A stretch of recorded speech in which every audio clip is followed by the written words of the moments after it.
Then the Israelites traveled to the plains of Moab and camped along the Jordan across from Jericho. Now Balak, son of Zippor, saw what Israel had done to the Amorites, and Moab was terrified because there were so many people. Indeed, Moab was filled with dread because of the Israelites. The Moabites said to the elders of Midian, "This horde is going to lick up everything around us, as an ox licks up the grass of the field." So Balak, son of Zippor, who was king of Moab at that time, sent messengers to summon Balaam, son of Beor, who was at Pethor, near the river, in his native land. Balak said, "A people has come out of Egypt. They cover the face of the land and have settled next to me. Now come and put a curse on these people, because they are too powerful for me. Perhaps then I will be able to defeat them and drive them out of the country. For I know that those you bless are blessed, and those you curse are cursed." The elders of Moab and Midian left, taking with them the fee for divination. When they came to Balaam, they told him what Balak had said. "Spend the night here," Balaam said to them, "and I will bring you back the answer the Lord gives me." So the Moabite princes stayed with him. God came to Balaam and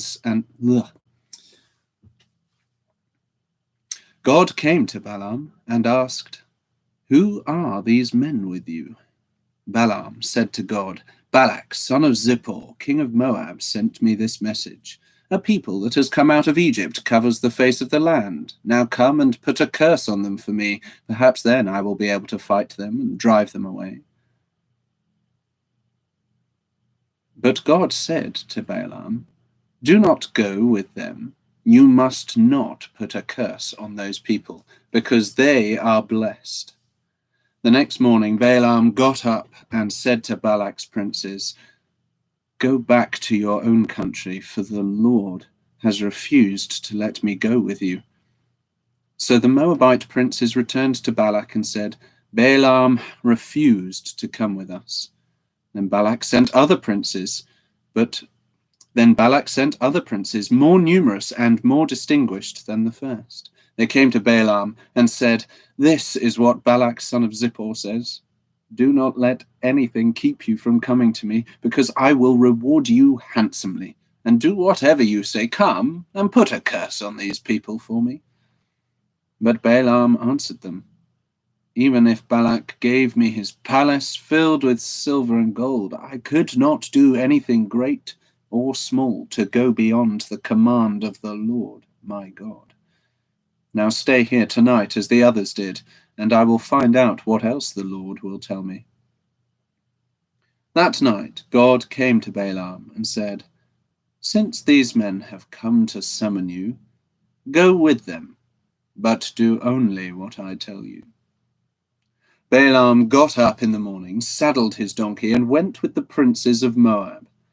But God was very angry when he went, and the angel of the Lord stood in the road to oppose him. Balaam was riding on his donkey, and his 2 servants were with him. When the donkey saw the angel of the Lord standing in the road with a drawn sword in his hand, When the donkey saw the angel of the Lord standing in the road with a drawn sword in his hand, she turned off the road into a field. Balaam beat her to get her back on the road. And the angel of the Lord stood in a narrow path between 2 vineyards, with walls on both sides. When the donkey saw the angel of the Lord, she pressed close to the wall, crushing Balaam's foot against it. So he beat her again. Then the angel of the Lord moved on ahead and stood in a narrow place where there was no room to turn, either to the right or to the left. When the donkey saw the angel of the Lord, she lay down under Balaam, and he was angry and beat her with his staff. Then the Lord opened the donkey's mouth, and she said to Balaam, "What have I done to you to make you beat me these 3 times?"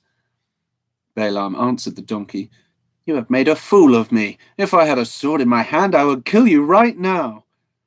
The donkey said to Balaam, "Am I not your own donkey, which you have always ridden to this day? Have I been in the habit of doing this to you?" "No," he said. Then the Lord opened Balaam's eyes, and he saw the angel of the Lord standing in the road with his sword drawn. So he bowed low and fell face down.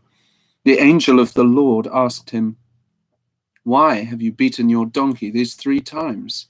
I have come here to oppose you because your path is a reckless one before me.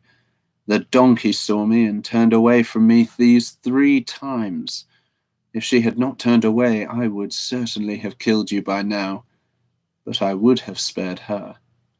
Balaam said to the angel of the Lord, "I have sinned. I did not realize you were standing in the road to oppose me. Now, if you are displeased, I will go back." The angel of the Lord said to Balaam, "Go with the men, but speak only what I tell you." So Balaam went with the princes of Balak. When Balak heard that Balaam was coming, he went out to meet him in the Moabite town on the Arnon border, at the edge of the territory. Balak said to Balaam, "Did I not send you an urgent summons? Why didn't you come to me? Am I really not able to reward you?" "Well, I have come to you now," Balaam replied. "But can I say just anything? I must speak only what God puts in my mouth." Then Balaam went with Balak to Kiriath Huzoth. Balak sacrificed cattle and sheep and gave some to Balaam and the princes who were with him. The next morning Balak took Balaam up to Bamoth Baal, and from there he saw part of the people.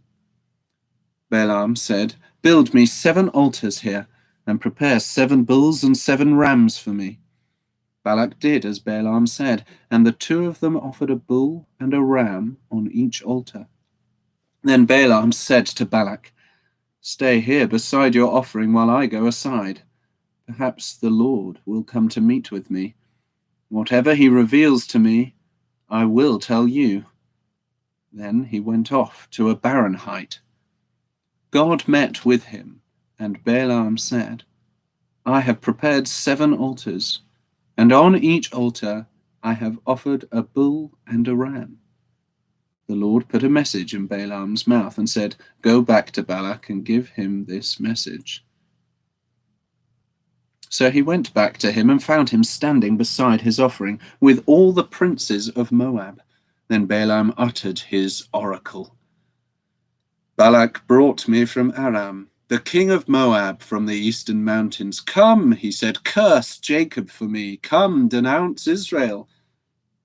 How can I curse those whom God has not cursed? How can I denounce those whom the Lord has not denounced? From the rocky peaks I see them. From the heights I view them.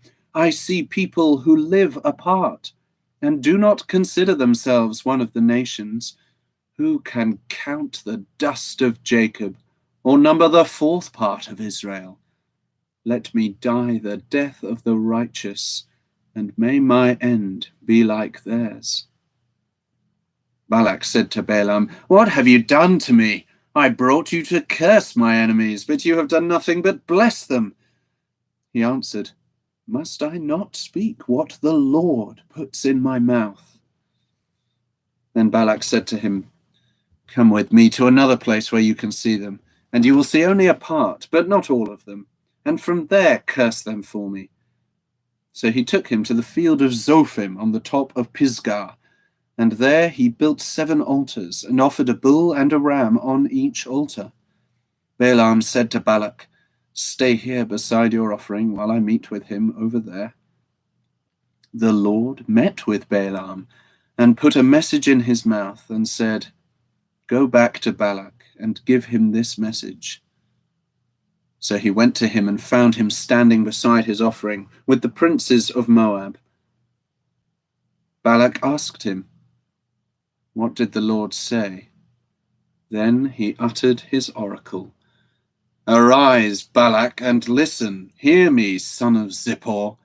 God is not a man, that he should lie, nor a son of man that he should change his mind. Does he speak and then not act? Does he promise and not fulfill? I have received a command to bless. He has blessed, and I cannot change it. No misfortune is seen in Jacob, no misery observed in Israel. The Lord, their God, is with them. The shout of the king is among them. God brought them out of Egypt. They have the strength of a wild ox. There is no sorcery against Jacob, no divination against Israel. It will now be said of Jacob and of Israel, see what God has done. The people rise like a lioness. They rouse themselves like a lion that does not rest till he devours his prey and drinks the blood of his victims. Then Balak said to Balaam, neither curse them at all, nor bless them at all.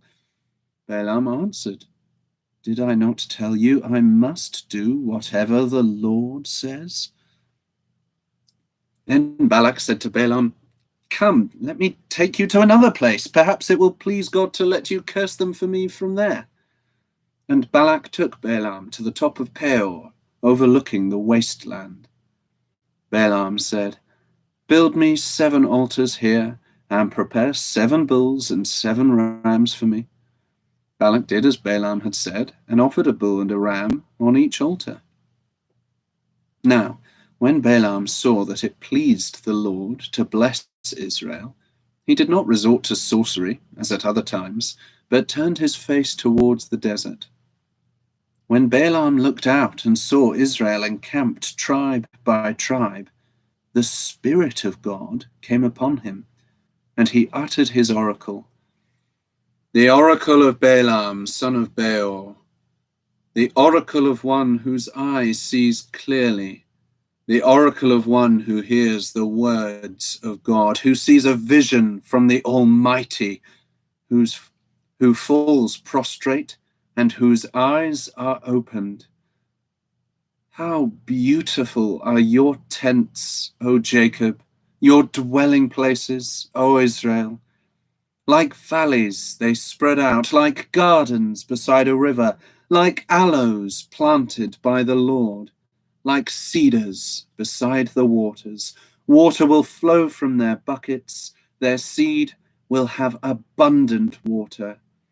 Their king will be greater than Agag, their kingdom will be exalted. God brought them out of Egypt. They have the strength of a wild ox. They devour hostile nations and break their bones in pieces. With their arrows they pierce them. Like a lion they crouch and lie down, like a lioness. Who dares to rouse them? May those who bless you be blessed, and those who curse you be cursed. Then Balak's anger burned against Balaam. He struck his hands together and said to him, I summoned you to curse my enemies, but you have blessed them these 3 times. Now leave at once and go home. I said I would reward you handsomely, but the Lord has kept you from being rewarded. Balaam answered Balak, did I not tell the messengers you sent me?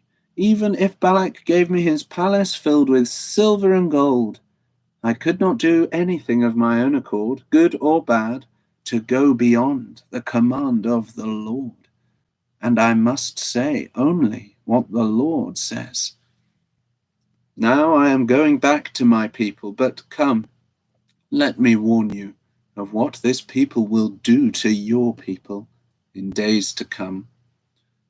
Then he uttered his oracle, the oracle of Balaam, son of Beor, the oracle of one whose eye sees clearly, the oracle of one who hears the words of God, who has knowledge from the Most High, who sees a vision from the Almighty, who falls prostrate, and whose eyes are opened. I see him, but not now. I behold him, but not near. A star will come out of Jacob. A scepter will rise out of Israel.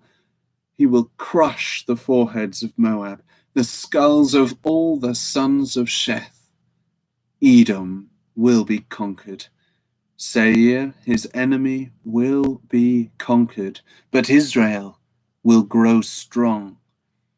A ruler will come out of Jacob and destroy the survivors of the city. Then Balaam saw Amalek and uttered his oracle. Amalek was first among the nations, but he will come to ruin at last.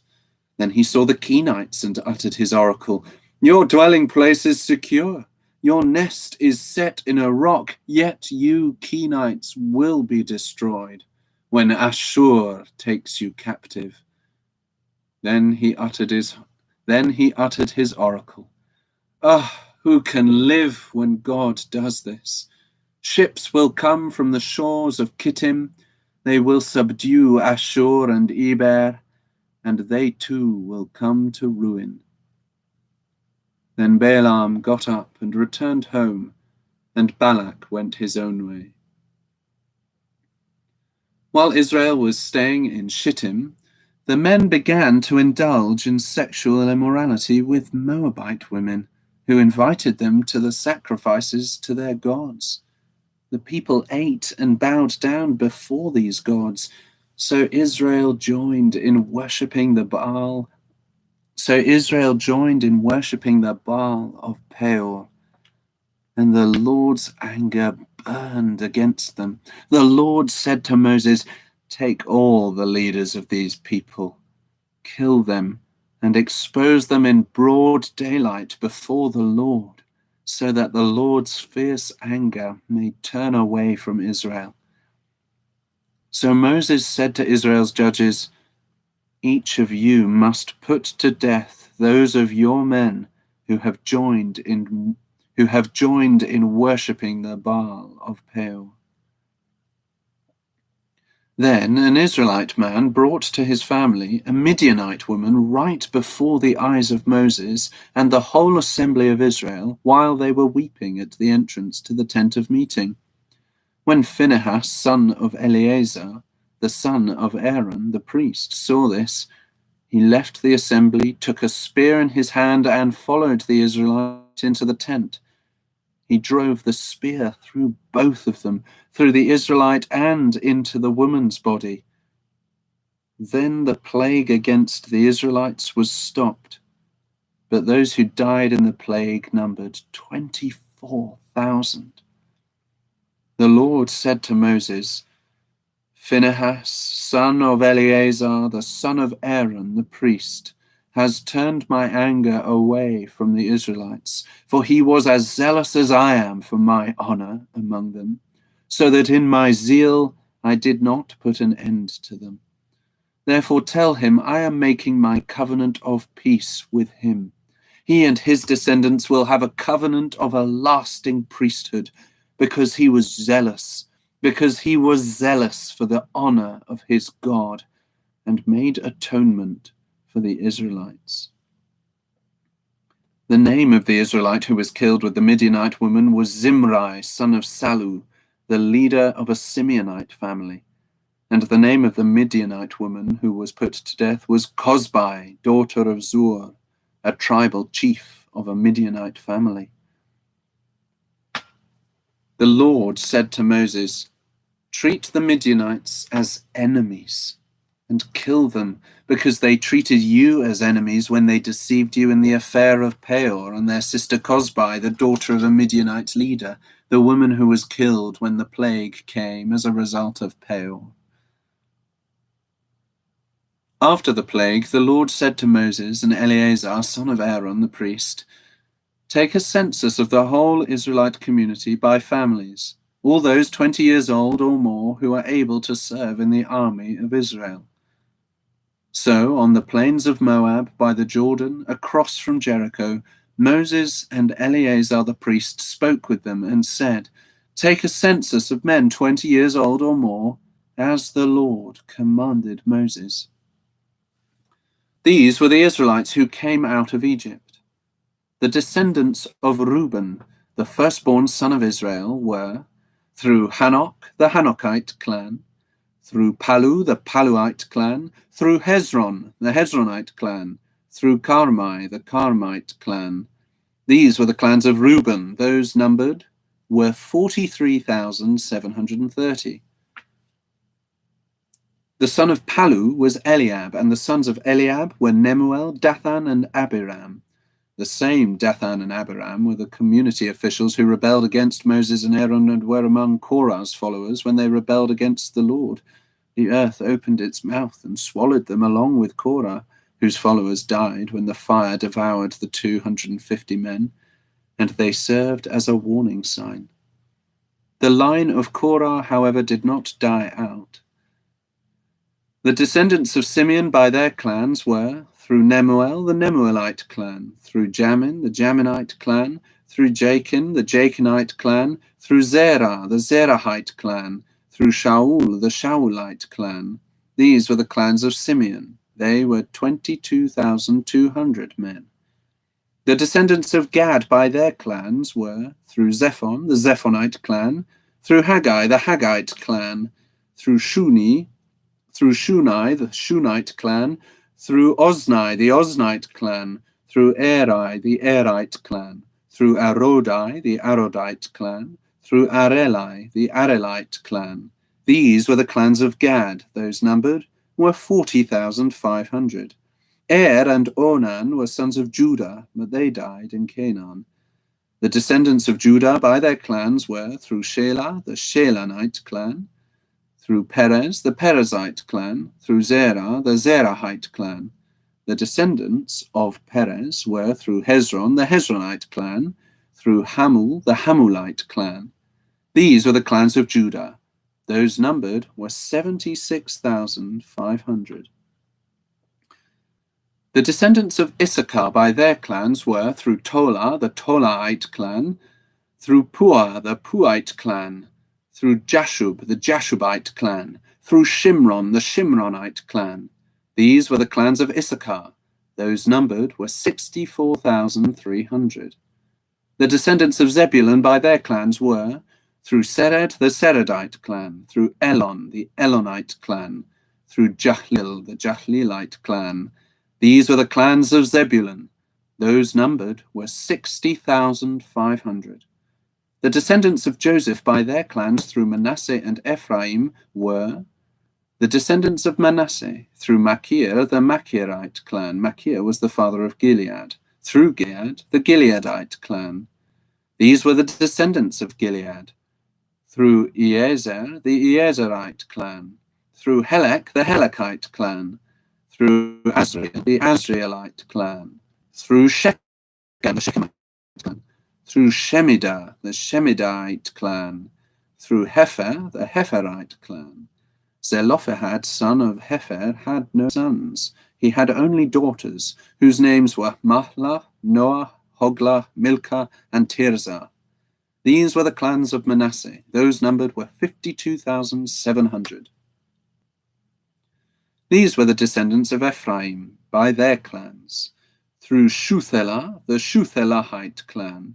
Through Becher, the Becherite clan.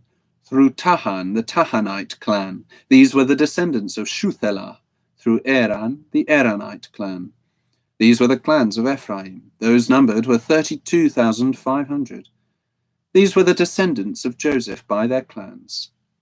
The descendants of Benjamin by their clans were, through Bela, the Belaite clan, through Ashbel, the Ashbelite clan, through Ahiram, the Ahiram, through Ahiram, the let's try this one again.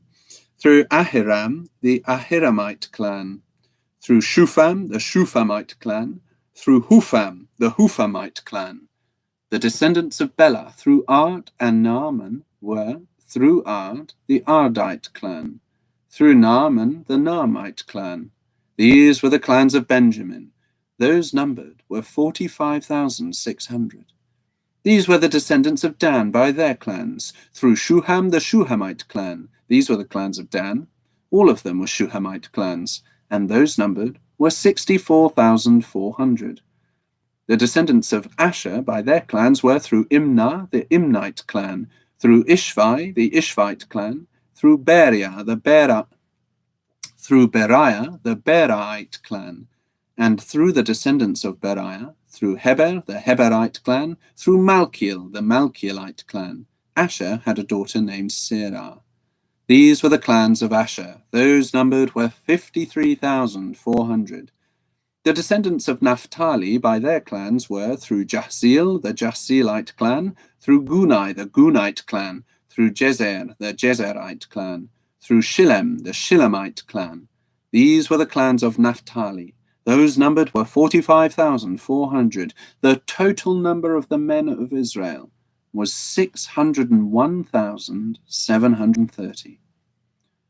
The Lord said to Moses, "The land is to be allotted to them as an inheritance based on the number of names. To a larger group, give a larger inheritance, and to a smaller group, a smaller one. Each is to receive its inheritance according to the number of those listed.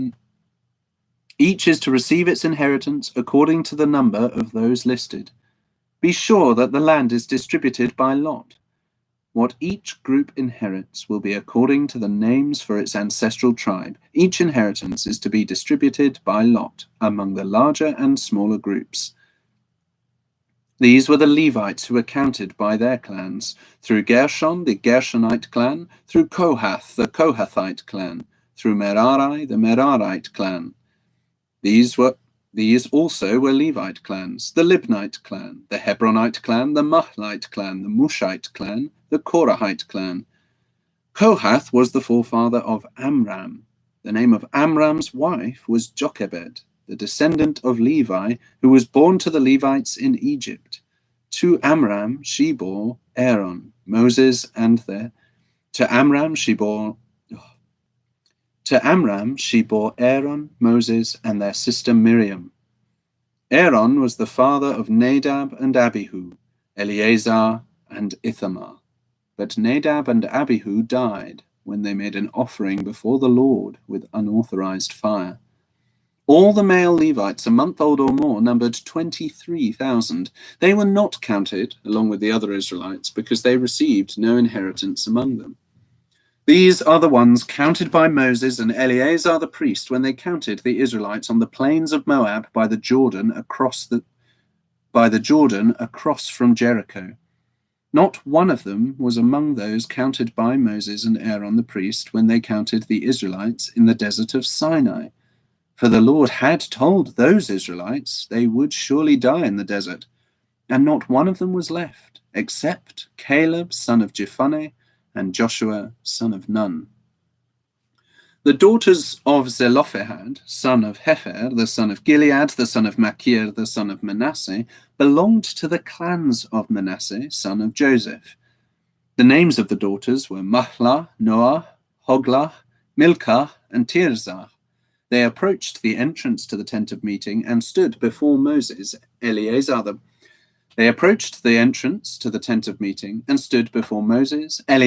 priest, the leaders, and the whole assembly, and said, "Our father died in the desert.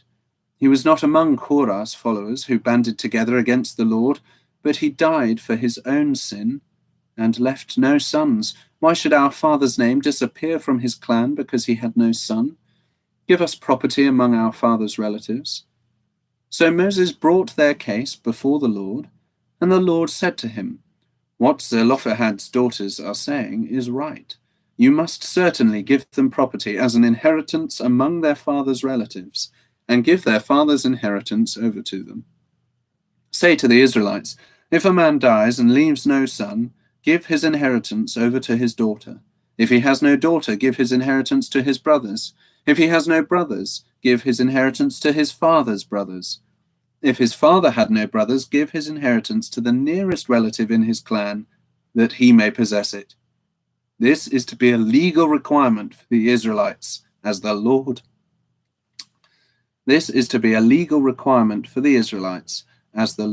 commanded Moses. Then the Lord said to Moses, "Go up this mountain in the Abarim range and see the land I have given the Israelites. After you have seen it, you too will be gathered to your people, as your brother Aaron was. For when the community rebelled at the waters in the desert of Zin, both of you disobeyed my command to honor me as holy before their eyes. These were the waters of Meribah Kadesh in the desert of Zin. Moses said to the Lord, May the Lord, the God of the spirits of all mankind, appoint a man over this community to go out and come in before them, one who will lead them out and bring them in, so that the Lord's people will not be like sheep without a shepherd. So the Lord said to Moses, Take Joshua, son of Nun, a man in whom is the Spirit, and lay your hand on him.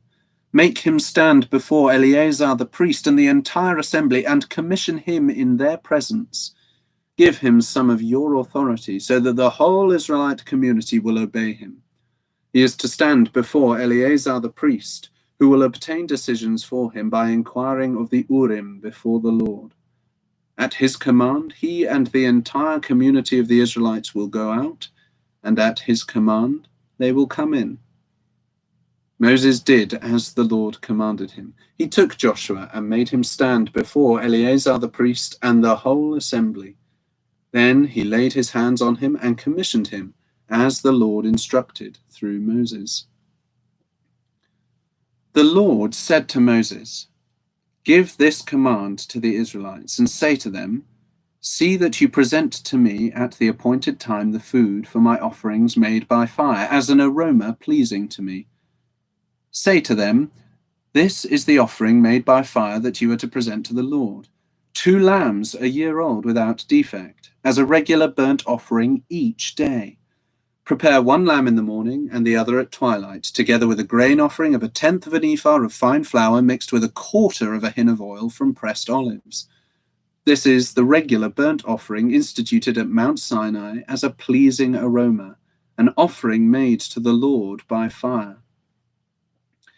The accompanying drink offering is to be 1/4 of a hin of fermented. The accompanying drink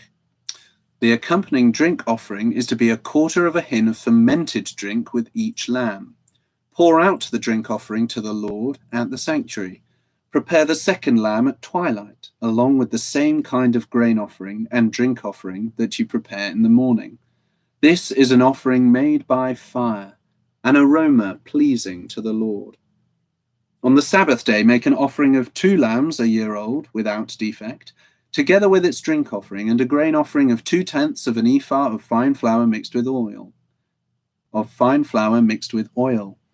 This is the burnt offering for every Sabbath, in addition to the regular burnt offering and its drink offering. On the 1st of every month, present to the Lord a burnt offering of 2 young bulls, 1 ram, and 7 male lambs a year old, all without defect.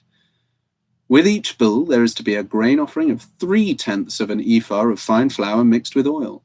With the ram, a grain offering of 2/10 of an ephah of fine flour mixed with oil. And with each lamb, a grain offering of 1/10 of an ephah of fine flour mixed with oil. This is for a burnt offering, a pleasing aroma, an offering made to the Lord by fire. With each bull, there is to be a drink offering of 1/2 a hin of wine.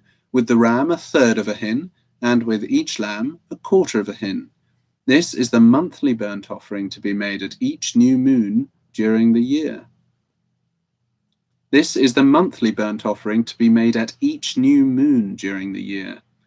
Besides the regular burnt offering with its drink offering, 1 male goat is to be presented to the Lord as a sin offering. On the 14th day of the 1st month, the Lord's Passover is to be held. On the 15th day of this month, there is to be a festival. For 7 days, eat bread made without yeast. On the 1st day, hold a sacred assembly and do no regular work. Present to the Lord an offering made by fire, a burnt offering of 2 young bulls, 1 ram, and 7 male lambs a year old, all without defect. With each bull, prepare a grain offering of 3/10 of an ephah of fine flour mixed with oil. With the ram, 2/10, and with each of the 7 lambs, 1/10. Include 1 male goat as a sin offering to make atonement for you. Prepare these in addition to the regular morning burnt offering. In this way, prepare the food for the offering made by fire every day for 7 days as an aroma pleasing to the Lord. It is to be prepared in addition to the regular burnt offering and its drink offering. On the seventh day, hold a sacred assembly and do no regular work.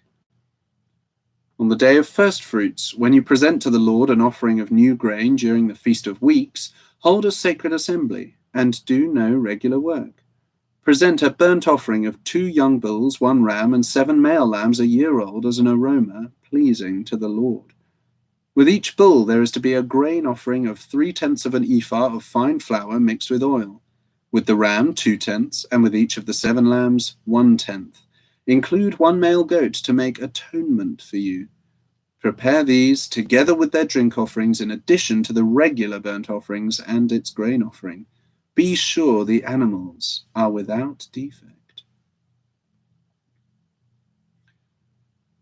On the first day of the 7th month, hold a sacred assembly and do no regular work. It is a day for you to sound the trumpets.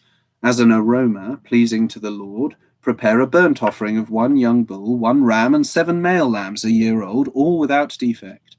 With the bull, prepare a grain offering of 3/10 of an ephah of fine flour mixed with oil. With the ram, 2/10, and with each of the 7 lambs, 1/10.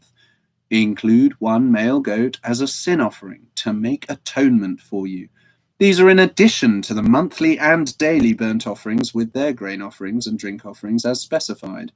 They are offerings made to the Lord by fire, a pleasing aroma. On the 10th day of this 7th month, hold a sacred assembly. You must deny yourselves and do no work. Present as an aroma pleasing to the Lord a burnt offering of 1 young bull, 1 ram, and 7 male lambs a year old, all without defect.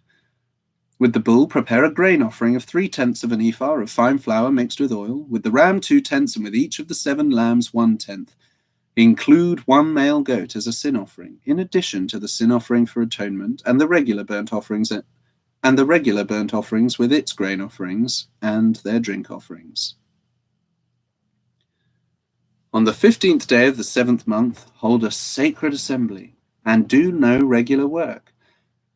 Celebrate a festival to the Lord for 7 days. Present an offering made by fire as an aroma pleasing to the Lord, a burnt offering of 13 young bulls, 2 rams, and 14 male lambs a year old, all without defect. With each of the 13 bulls, prepare a grain offering of 3/10 of an ephah of fine flour mixed with oil. With each of the 2 rams, 2/10, and with each of the 14 lambs, 1/10. Include 1 male goat as a sin offering, in addition to the regular burnt offerings with its grain offering, Include 1 male goat as a sin offering, in addition to the regular burnt offering with its grain offering Include 1 male goat as a sin offering, in addition to the regular burnt offering with its grain offering and drink offering. On the 2nd day, prepare 12 young bulls, 2 rams, and 14 male lambs a year old, all without defect. With the bulls, rams, and lambs, prepare their grain offerings and drink offerings according to the number specified. Include 1 male goat as a sin offering, in addition to the regular burnt offering with its grain offering and their drink offerings. On the 3rd day, prepare 11 bulls, 2 rams, and 14 male lambs a year old, all without defect. With the bulls, rams, and lambs, prepare their grain offerings and drink offerings according to the number specified. Include 1 male goat as a sin offering, in addition to the regular burnt offering with its grain offering and drink offering. On the 4th day, prepare 10 bulls, 2 rams, and 14 male lambs a year old, all without defect. With the bulls, rams, and lambs, prepare their grain offerings and drink offerings according to the number specified.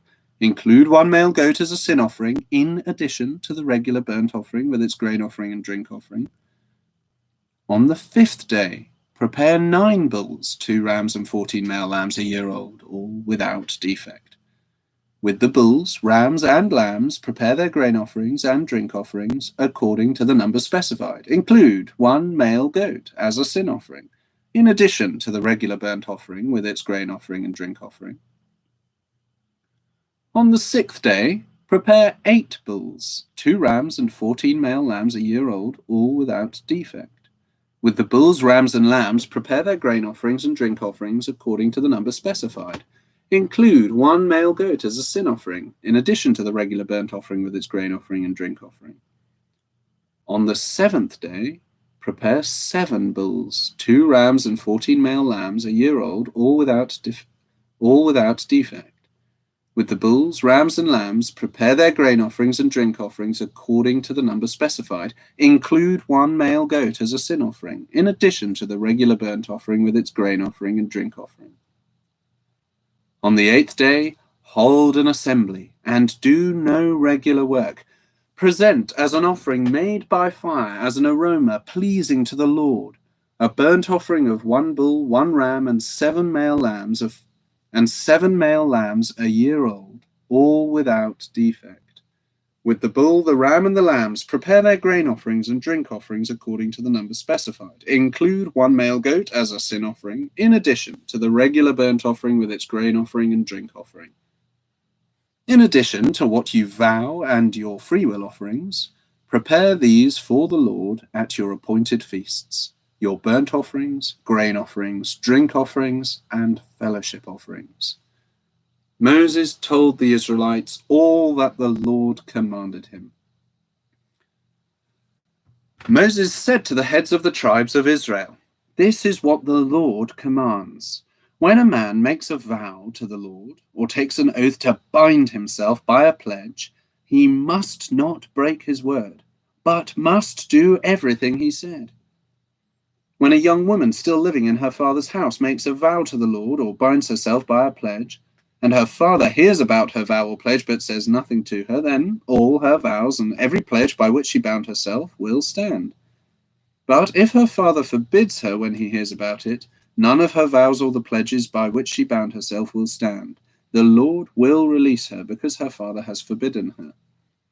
If she marries after she makes a vow, or after her lips utter a rash promise by which she binds herself, and her husband hears about it but says nothing to her, then her vows or the pledges by which she bound herself will stand. But if her husband forbids her when he hears about it, he nullifies the vow that binds her, or the rash promise by which she binds herself, and the Lord will release her. Any vow or obligation taken by a widow or divorced woman will be binding on her. If a woman living with her husband makes a vow or binds herself by a pledge under oath, and her husband hears about it but says nothing to her and does not forbid her, then all her vows or the pledges by which she bound herself will stand. But if her husband nullifies them when he hears about them, then none of the vows or pledges that came from her lips will stand. Her husband has nullified them, and the Lord will release her. Her husband may confirm or nullify any vow she makes or any sworn pledge to deny herself. But if her husband says nothing to her about it from day to day, then he confirms all her vows or the pledges binding on her. He confirms them by saying nothing to her when he hears about them. If, however, he nullifies them some time after he hears about them, then he is responsible for her guilt. These are the regulations the Lord gave Moses concerning relationships between a man and his wife, and between a father and his young daughter still living in his house. The Lord said to Moses, "Take vengeance on the Midianites for the Israelites. After that, you will be gathered to your people." So Moses said to the people, "Arm some of your men to go to war against the Midianites and to carry out the Lord's vengeance on them. Send into battle 1,000 men from each of the tribes of Israel." So 12,000 men armed for battle, 1,000 from each tribe, were supplied from the clans of Israel. Moses sent them into battle, 1,000 from each tribe, along with Phinehas, son of Eleazar, the priest, who took with him articles from the sanctuary and the trumpets for signaling. They fought against Midian, as the Lord commanded Moses, and killed every man. Among their victims were Evi, Rechem, Zur, Hur, and Reba, the 5 kings of Midian. They also killed Balaam, son of Beor, with the sword.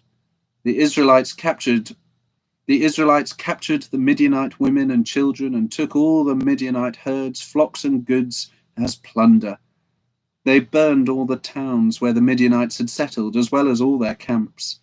They took all the plunder and spoils, including the people and animals, and brought the captives, spoils and plunder, to Moses and Eleazar the priest and the Israelite assembly at their camp on the plains of Moab, by the Jordan, across from Jericho. Moses, Eleazar the priest, and all the leaders of the community went to meet them outside the camp.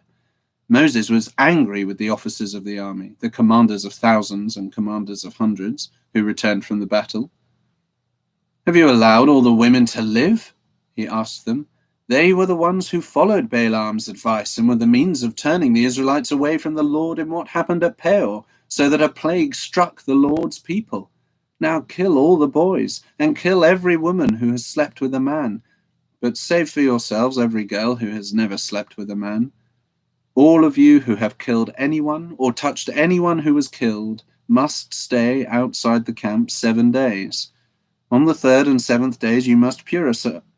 On the third and seventh days you must purify yourselves and your captives. Purify every garment, as well as everything made of leather, goat hair, or wood." Then Eleazar the priest said to the soldiers who had gone into battle, "This is the requirement of the law that the Lord gave Moses. Gold, silver, bronze, iron, tin, lead, and anything else that can withstand fire must be put through the fire, and then it will be clean. But it must also be purified with the water of cleansing, and whatever cannot withstand fire must be put through that water. On the 7th day wash your clothes, and you will be clean. Then you may come into the camp." The Lord said to Moses, "You and Eleazar the priest and the family heads of the community are to count all the people and animals that were captured. Divide the spoils between the soldiers who took part in the battle and the rest of the community. From the soldiers who fought in the battle, set apart as tribute for the Lord 1 out of every 500, whether persons, cattle, donkeys, sheep, or goats. Take this tribute from their half share and give it to Eleazar the priest as the Lord's part. From the Israelites' half, select 1 out of every 50, whether persons, cattle, donkeys, sheep, goats, or other animals. Give them to the Levites, who are responsible for the care of the Lord's tabernacle." So Moses and Eleazar the priest did as the Lord commanded Moses. The plunder remaining from the spoils that the soldiers took was 675,000 sheep, 72,000 cattle, 61,000 donkeys, and 32,000 women who had never slept with a man. The half share of those who fought in the battle was The half share of those who fought in the battle was 337,500 sheep, of which the tribute for the Lord was 675, 36,000 cattle, of which the tribute for the Lord was 72, 30,500 donkeys, of which the tribute for the Lord was 61, 16,000 people, of which the tribute for the Lord was 32. Moses gave the tribute to Eleazar the priest as the Lord's part, as the Lord commanded Moses. The half belonging to the Israelites, which Moses set apart from that of the fighting men, the community's half, was 337,500 sheep, 36,000 cattle, 30,500 donkeys, and 16,000 people. From the Israelites' half, Moses selected 1 out of every 50 persons and animals, as the Lord commanded him, and gave them to the Levites, who were responsible for the care of the Lord's tabernacle. And the officers who were over the units of the army, the commanders of thousands and commanders of hundreds, went to Moses and said to him, "Your servants have counted the soldiers under our command, and not one is missing. So we have brought as an offering to the Lord the gold articles each of us acquired, armlets, bracelets, signet rings, earrings, and necklaces, to make atonement for ourselves before the Lord." Moses and Eleazar the priest accepted from them the gold, all the handcrafted articles. All the gold from the commanders of thousands and commanders of hundreds that Moses and Eleazar presented as a gift to the Lord weighed 16,750 shekels. Each soldier had taken plunder for himself. Moses and Eleazar the priest accepted the gold from the commanders of thousands and commanders of hundreds and brought it into the tent of meeting as a memorial for the Israelites before the Lord. The Reubenites and Gadites, who had very large herds and flocks, saw that the lands of Jazer and Gilead were suitable for livestock. So they came to Moses and Eleazar the priest and to the leaders of the community and said, Ataroth, Dibon, Jazer, Nimrah, Heshbon, Eleale, Sebam, Nebo, and Beon, the land the Lord subdued. I'm going to try that again. And said, Ataroth, Dibon, Jazer, Nimrah, Heshbon, Eleale, Sebam, Nebo, and Beon, the land the Lord subdued before the people of Israel, are suitable for livestock, and your servants have livestock. If we have found favor in your eyes, they said, let this land be given to your servants as our possession. Do not make us cross the Jordan. Moses said to the Gadites and Reubenites, shall your countrymen go to war while you sit here? Why do you discourage the Israelites from going over into the land the Lord has given them? This is what your fathers did when I sent them from Kadesh Barnea to look over the land. After they went up to the valley of Eshcol and viewed the land, they discouraged the Israelites from entering the land the Lord had given them. The Lord's anger was aroused that day, and he swore this oath, because they have not followed me wholeheartedly, not one of the men 20 years old or more who came up out of Egypt will see the land I promised on oath to Abraham, Isaac, and Jacob. Not one except Caleb, son of Jephunneh, the Kenizzite, not one except Caleb, son of Jephunneh, the Kenizzite, and Joshua, son of Nun, for they followed the Lord wholeheartedly. The Lord's anger burned against Israel, and he made them wander in the desert for 40 years, until the whole generation of those who had done evil in his sight was gone. And here you are, a brood of sinners, standing in the place of your fathers and making the Lord even more angry with Israel. If you turn away from following him, he will again leave all this people in the desert, and you will be the cause of their destruction. Then they came up to him and said, we would like to build pens here for our livestock and cities for our women and children, but we are ready to arm ourselves and go ahead of the Israelites until we have brought them to their place. Meanwhile, our women and children will live in fortified cities for protection from the inhabitants of the land. We will not return to our homes until every Israelite has received his inheritance. We will not receive any inheritance with them on the other side of the Jordan, because our inheritance has come to us on the east side of the Jordan. Then Moses said to them, if you will do this, if you will arm yourselves before the Lord for battle, and if all of you will go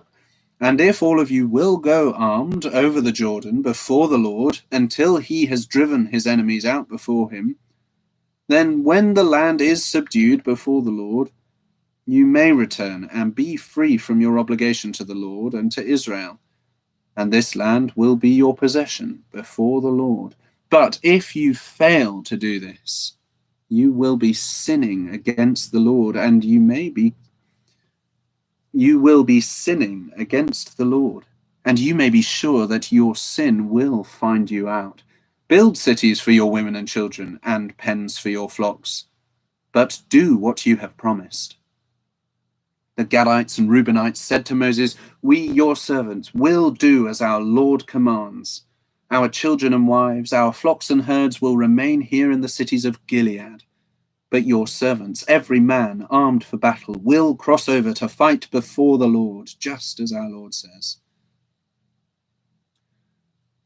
Then Moses gave orders about them to Eleazar the priest and Joshua son of Nun, and to the family heads of the Israelite tribes. He said to them, if the Gadites and Reubenites, every man armed for battle, cross over the Jordan with you before the Lord, then when the land is subdued before you, give them the land of Gilead as their possession. But if they do not cross over with you armed, they must accept their possession with you in Canaan. The Gadites and Reubenites answered, your servants will do what the Lord has said. We will cross over before the Lord into Canaan armed, but the property we inherit will be on this side of the Jordan. Then Moses gave to the Gadites, the Reubenites, and the half-tribe of Manasseh, son of Joseph, and the half-tribe of Manasseh, son of Joseph, the kingdom of Sihon, king of the Amorites, and the kingdom of Og, king of Bashan, the whole land with its cities and the territory around them. The Gadites built up Dibon, Ataroth, Aroer, Atroth Shophan, Jazer, Jogbeha, Beth Nimrah, and Beth Haran as fortified cities, and built pens for their flocks. And the Reubenites rebuilt Heshbon, Eleale, and Kiriathaim, as well as Nebo and Baal Meon. These names were changed, and Sibmah. They gave names to the cities they rebuilt. The descendants of Machir, son of Manasseh, went to Gilead, captured it, and drove out the Amorites who were there. So Moses gave Gilead to the Machirites, the descendants of Manasseh, and they settled there. Jair, a descendant of Manasseh, captured their settlements and called them Havoth Jair. And Nobah captured Kenath and its surrounding settlements and called it Nobah, after himself. Here are the stages in the journey of the Israelites when they came out of Egypt by divisions under the leadership of Moses and Aaron. At the Lord's command, Moses recorded the stages in their journey. This is their journey by stages. The Israelites set out from Ramesses on the 15th day of the first month, the day after the Passover. They marched out boldly in full view of all the Egyptians who were burying all their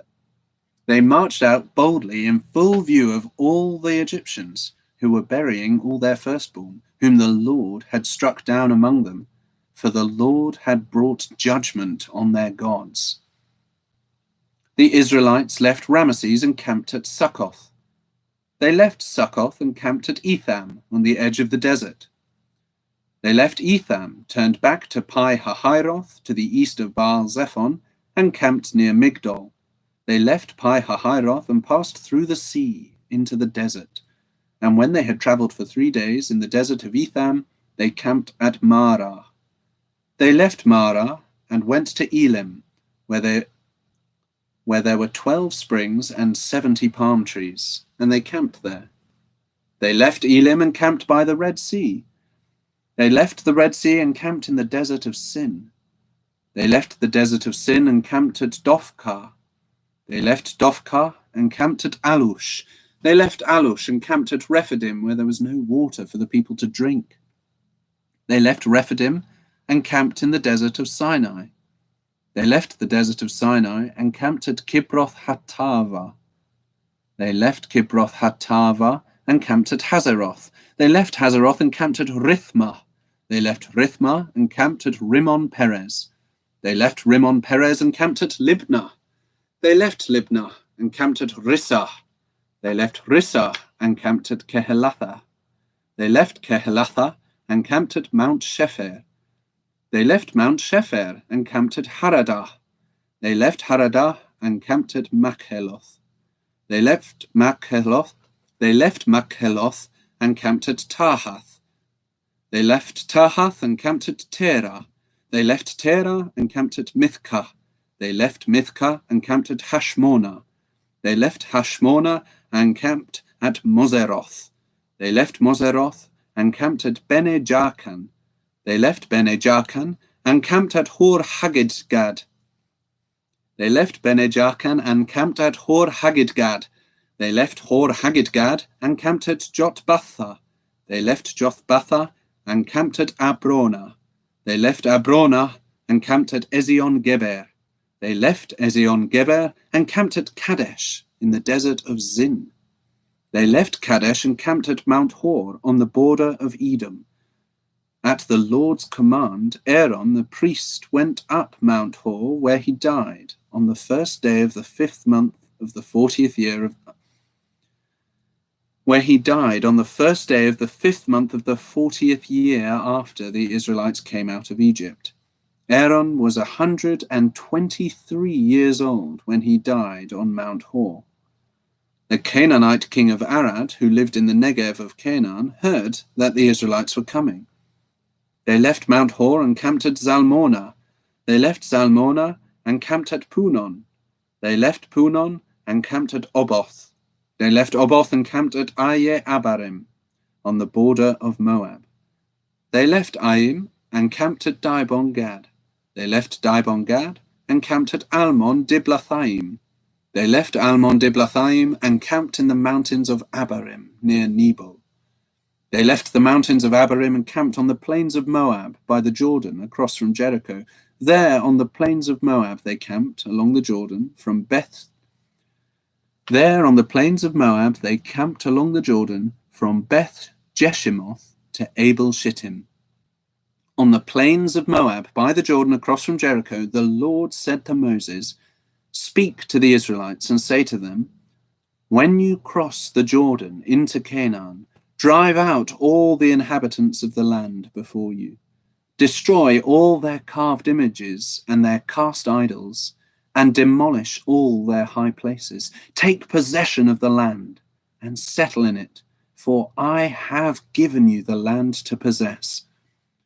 Distribute the land by lot according to your clans. To a larger group, give a larger inheritance, and to a smaller group, a smaller one. Whatever falls to them by lot will be theirs. Distribute it according to your ancestral tribes. But if you do not drive out the inhabitants of the land, those you allow to remain will become barbs in your eyes and thorns in your sides. They will give you trouble in the land where you will live. And then I will do to you what I plan to do to them." The Lord said to Moses, "Command the Israelites and say to them, when you enter Canaan, the land that will be allotted to you as an inheritance will have these boundaries. Your southern side will include some of the desert of Zin along the border of Edom. On the east, your southern boundary will start from the end of the Salt Sea, cross south of Scorpion Pass, continue on to Zin, and go south of Kadesh Barnea. Then it will go to Hazar Adar and over to Asmon, where it will turn, join the Wadi of Egypt, and end at the sea. Your western boundary will be the coast of the Great Sea. This will be your boundary on the west. For your northern boundary, run a line from the Great Sea to Mount Hor, and from Mount Hor to Lebo Hamath. Then the boundary will go to Zedad, continue to Ziphron, and end at Hazar Enan. This will be your boundary on the north. For your eastern boundary, run a line from Hazar Enan to Shepham. For your eastern boundary, run a line from Hazar Enan to Shepham. The boundary will go down from Shepham to Riblah on the east side of Ain, and continue along the slopes east of the Sea of Kinnereth. Then the boundary will go down along the Jordan and end at the Salt Sea. This will be your land, with its boundaries on every side. Moses commanded the Israelites, "Assign this land by lot as an inheritance. The Lord has ordered that it be given to the 9½ tribes, because the families of the tribe of Reuben, the tribe of Gad, and the half-tribe of Manasseh have received their inheritance. These 2½ tribes have received their inheritance on the east side of the Jordan of Jericho, towards the sunrise." The Lord said to Moses, "These are the names of the men who are to assign the land for you as an inheritance: Eleazar the priest, and Joshua son of Nun, and appoint one leader from each tribe to help assign the land. These are their names: Caleb son of Jephunneh from the tribe of Judah, Shemuel son of Ammihud from the tribe of Simeon, Elidad son of Kislon from the tribe of Benjamin, Bukai son of Joglai, the leader from the tribe of Dan, Haniel son of Ephod, the leader from the tribe of Manasseh, son of Joseph, Kemuel son of Shiftan, the leader from the tribe of Ephraim, son of Joseph, Elizaphan son of Parnak, the leader from the tribe of Zebulun, Paltiel son of Azan, the leader from the tribe of Issachar, Ahihud son of Shelomai, the leader from the tribe of Asher, Pedahel son of Ammihud, the leader from the tribe of Naphtali. These are the men the Lord commanded to assign the inheritance to the Israelites in the land of Canaan. On the plains of Moab, by the Jordan, across from Jericho, the Lord said to Moses, "Command the Israelites to give the Levites towns to live in from the inheritance the Israelites will possess, and give them pasture lands around the towns. Then they will have towns to live in, and pasture lands for their cattle, flocks, and all their other livestock. The pasture lands around the towns that you give The pasture lands around the towns that you give the Levites will extend out 1,500 feet from the town wall. Outside the town, measure 3,000 feet on the east side, 3,000 on the south side, 3,000 on the west, and 3,000 on the north, with the town in the center. They will have this area as pasture land for the towns. 6 of the towns you give the Levites will be cities of refuge, to which a person who has killed someone may flee. In addition, give them 42 other towns. In all, you must give the Levites 48 towns, together with their pasture lands. The towns you give the Levites from the land the Israelites possess are to be given in proportion to the inheritance of each tribe. Take many towns from a tribe that has many, but few from one that has few. Then the Lord said to Moses, "Speak to the Israelites and say to them, when you cross the Jordan into Canaan, select some towns to be your cities of refuge, to which a person who has killed someone accidentally may flee. They will be places of refuge from the avenger, so that a person accused of murder may not die before he stands trial before the assembly. These 6 towns you give will be your cities of refuge. Give 3 on this side of the Jordan and 3 in Canaan as cities of refuge. These 6 towns will be a place of refuge for Israelites, aliens, and any other people living among them, so that anyone who has killed another accidentally can flee there. If a man strikes someone with an iron object so that he dies, he is a murderer. The murderer shall be put to death. Or if anyone has a stone in his hand that could kill, and he strikes someone so that he dies, he is a murderer. The murderer shall be put to death. Or if anyone has a wooden object in his hand that could kill, and he hits someone so that he dies, he is a murderer. The murderer shall be put to death. The avenger of blood shall put the murderer to death. When he meets him, he shall put him to death. If anyone with malice aforethought pushes another, or throws something at him intentionally so that he dies, or if in hostility he hits him with his fist so that he dies, that person shall be put to death. He is a murderer. The avenger of blood shall put the murderer to death when he meets him. But if without hostility someone suddenly pushes another or throws something at him unintentionally, or without seeing him drops a stone on him that could kill him, and he dies, then since he was not his enemy and he did not intend to harm him, the assembly must judge between him and the avenger of blood according to these regulations. The assembly must protect the one accused of murder from the avenger of blood and send him back to the city of refuge to which he fled. He must stay there until the death of the high priest who was anointed with holy oil. But if the accused ever goes outside the limits of the city of refuge to which he has fled, and the avenger of blood finds him outside the city, the avenger of blood may kill the accused without being guilty of murder. The accused must stay in his city of refuge until the death of the high priest. Only after the death of the high priest may he return to his own property. These are to be legal requirements for you throughout the generations to come, wherever you live. Anyone who kills a person is to be put to death as a murderer only on the testimony of witnesses. But no one is to be put to death on the testimony of only one witness. Do not accept a ransom for the life of a murderer who deserves to die. He must surely be put to death. Do not accept a ransom for anyone who has fled to a city of refuge, and so allow him to go back and live on his own land before the death of the high priest. Do not pollute the land where you are. Bloodshed pollutes the land, and atonement cannot be made for the land on which blood has been shed, except by the blood of the one who shed it. Do not defile the land where you live and where I dwell, for I, the Lord, dwell among the Israelites. The family heads of the clan of Gilead, son of Machir, the son of Manasseh, who were from the clans of the descendants of Joseph, came and spoke before Moses and the leaders, the heads of the Israelite families. They said, "When the Lord commanded my Lord to give the land as an inheritance to the Israelites by lot, He ordered you to give the inheritance of our brother Zelophehad to his daughters. Now, suppose they marry men from other Israelite tribes. Then their inheritance will be taken from our ancestral inheritance and added to that of the tribe they marry into. And so part of the inheritance allotted to us will be taken away. When the year of Jubilee for the Israelites comes, their inheritance will be added to that of the tribe into which they marry, and their property will be taken from the tribal inheritance of our forefathers. Then, at the Lord's command, Moses gave this order to the Israelites. What the tribe of the descendants of Joseph is saying is right. This is what the Lord commands for Zelophehad's daughters.